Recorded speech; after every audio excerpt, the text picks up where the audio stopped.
Christmas is traditionally a family holiday in the United States, but it wasn't always the case. In fact, in early U.S. history, Christmas was often rejected as being too British, or if it was celebrated, was more of a rowdy celebration than a family celebration. Many historians credit the change in American Christmas traditions to 5 installments of The Sketchbook of Geoffrey Crayon by author Washington Irving that were published in January of 1820. The sketchbook followed the fictional Geoffrey Crayon as he celebrated Christmas traditions in an English manor house, and those traditions were actually not based on any real celebration. They were largely fabricated by Washington Irving, but they conjured up that idea of a holiday spent with family, with goodwill towards all, that became the American Christmas tradition.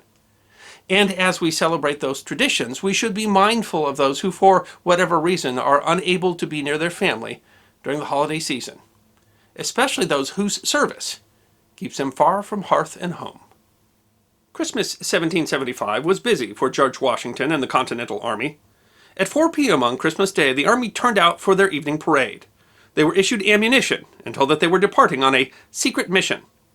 At 6 p.m. they started crossing the Delaware River, a feat that the man in charge of the crossing, Chief of Artillery Henry Knox, described as having occurred with almost infinite difficulty, due largely to the presence of large chunks of ice floating in the water. Nonetheless, owing largely to the expertise of the men of the 14th Continental Regiment, known as the Marblehead Regiment, since it was composed of mostly seafaring men of the area around Marblehead, Massachusetts, the Army managed to cross without the loss of a single man. The following day, in a short, sharp action, Washington and some 2,400 troops managed to largely surprise and entrap 1,500 Hessian troops under the command of Colonel Johann Rall in the town of Trenton, New Jersey. 22 Hessians were killed, including Colonel Rall, and nearly 1,000 captured, along with a significant amount of food and ammunition. The victory, although small in the scope of the war, came at a critical moment for Washington and the Army, perhaps literally rescuing the American Revolution from collapse. While it has been commonly said that the German troops were drunk from a Christmas celebration, contemporary reports deny that legend. You can't help but feel for these Hessian troops, captured and nearly freezing to death on the trip back across the river, so far from their homes, the day after Christmas. The Continental Army faced the same challenges as any army, away from home, far from family. And one illustration of that was a little-remembered event that occurred at Fort Ticonderoga in New York on Christmas Day, 1776. Fort Ticonderoga, at the south end of New York's Lake Champlain, had originally been built by the French in 1757 and 58 during the 7 Years' War. It was captured by the British in the 1759 Battle of Ticonderoga, in which the fortifications were largely destroyed, and then occupied by the British with a small force, which used the fort as a supply and communication point between Canada and New York. By 1775, the fort had fallen into disrepair and was defended by a token force of just 50 men. Just a month after the first shots of the American Revolution at the battles of Lexington and Concord, colonial militia under Ethan Allen and Benedict Arnold surprised the tiny garrison of the fort, capturing it. Although it was only a small action, it was significant in that it disrupted communication between British in the colonies and British Canada, and resulted in the capture of a significant amount of artillery, which the American rebels had great need. Using Fort Ticonderoga as the jumping-off point, the Americans had attempted to invade Quebec in 1776, an invasion that ended in failure. But the fighting season had ended before the British could attempt an assault on the fort. Christmas 1776 had American troops stationed at the fort and around Lake Champlain, preparing for the anticipated invasion of the area by the British in 1777. Regiments from around the colonies were stationed in the area. The colonies were a diverse lot, and there were quite a lot of cultural differences and animosities, in this case between New Englanders and troops from the South. Discipline can be a challenge for any army, especially in remote outposts, and perhaps more so in the Continental Army, which suffered from divided commands. Late on Christmas Day, 1776, in a fight not with the British, but between Americans, a regiment from Pennsylvania attacked a regiment from Massachusetts, dragging their officers from their tents, assaulting them, and robbing them. Details are sketchy, as the events of the disturbance were, if not covered up, at least kept quiet. The fight may have been the result of secular tensions, class tensions, and the enemies of troop morale everywhere, boredom, and too much drink. While no one appears to have been killed in the fracas, there were injuries, and at least a few musket shots fired. A court-martial failed to find convictions, and the event was swept under the rug, with the official log at Ticonderoga that day left completely blank. Historians have only recently been able to piece together the event from period letters and records from the court-martial. It is easy to see why the Army was not keen to publicize the event, as such internecine fighting could have ended the revolution before it started. If the Christmas of 1775 had brought Washington victory at Trenton, Christmas 1777 was perhaps the low point for Washington and his army, in their winter quarters at Valley Forge in Pennsylvania. While the Americans had won a great victory over General John Burgoyne in the Saratoga campaign to the north, the British had captured the then American capital of Philadelphia, and Washington had been unable to recapture it. When his army went into winter camp, they were facing a critical shortage of supplies. The legend is that the winter of 1777 was exceptionally harsh, but that was not actually the case. The deprivations faced by the 12,000 men of the Continental Army in 1777 were caused by neglect, as local counties failed to provide for their own militias, and the Continental Congress seemed unwilling or unable to provide for adequate supply. Many soldiers were without shoes. The Marquis de Lafayette described them. The unfortunate soldiers were in want of everything. They had neither coats, hats, shirts, nor shoes. Their feet and legs froze till they had become almost black, and it was often necessary to amputate them. Washington had hoped for a brilliant winter action to rescue morale and support as he had done at Trenton in 1775, but was told by his officers that his army was frankly unfit for attack.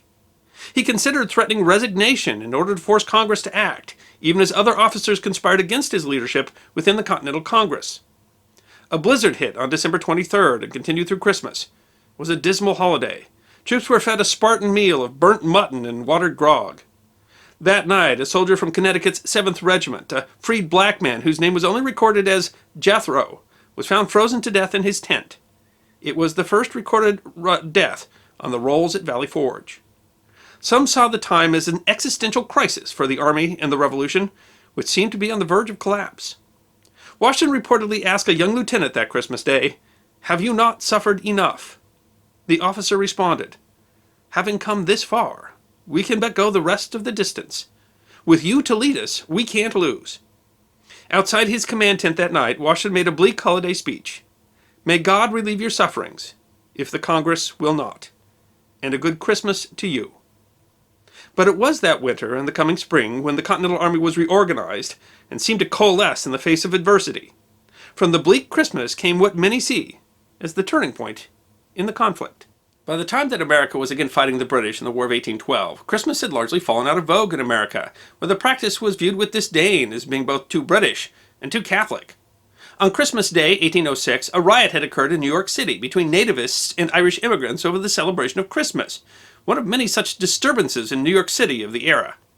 British troops in North America noted with surprise the indifference to the holiday among Americans and French Canadians. But there was a great Christmas celebration that occurred as part of that war. It was on Christmas Eve, 1814, that negotiators in the neutral city of Ghent in the United Netherlands concluded their negotiations and signed and affixed their seals to the treaty ending the war. The treaty essentially returned to the status quo before the war, demonstrating perhaps the futility of the entire conflict. But the defeat of Napoleon in 1814 had ended the issues of restricting trade with France and the need for the British Navy to press sailors, which had been the sticking points of the war. Both sides simply wanted peace. That agreement came too late to inform either army before the January 8th Battle of New Orleans, and was not official until ratified by Congress the following February. But when the British and American representatives sat down to a Christmas dinner of beef and plum pudding, and drank toast to the health of King George and President Madison, they had a legitimate cause for celebration, as the treaty initiated what has become more than 2 centuries of peaceful relations between the United States and Britain. But American Christmas traditions were still developing, and that was well illustrated in the nearly forgotten 1826 Eggnog Riot. In 1826, in order to help quell what had become an unruly reputation, U.S. Military Academy Superintendent Colonel Sylvanus Thayer had prohibited the purchase, storage, or consumption of alcohol on campus, meaning that cadets could not enjoy what had previously been the Academy's holiday tradition of drinking highly spiked eggnog at Christmas. In violation of this rule, cadets snuck in 2 gallons of whiskey and a gallon of rum for a clandestine party to be held in the North Barracks. Drunken cadets then got out of control, doing property damage and harassing and assaulting Captain Ethan Allen Hancock, a faculty member who tried to restore order. In the end, nearly a third of the cadets at the Academy were involved. 20 cadets were court-martialed and 11 were expelled. Among those implicated but not charged was Cadet Jefferson Davis, who would later become president of the Confederacy during the U.S. Civil War. Reportedly, he was saved because, being among the first to get drunk, he had passed out before most of the rioting began. Had he been expelled, preventing his military career upon which his future was derived, history may have been different. Christmas was a dismal affair for American troops in the Ardennes Forest in 1944. Germany had mounted a significant counterattack on an area that Allied planners had thought too inhospitable to vehicles to be a point of attack. The area was lightly defended by mostly either inexperienced troops or those that were being given a rest. The front was thrown into chaos when some 200,000 Germans, with 1,000 tanks, started one of the last major German offensives of the Second World War.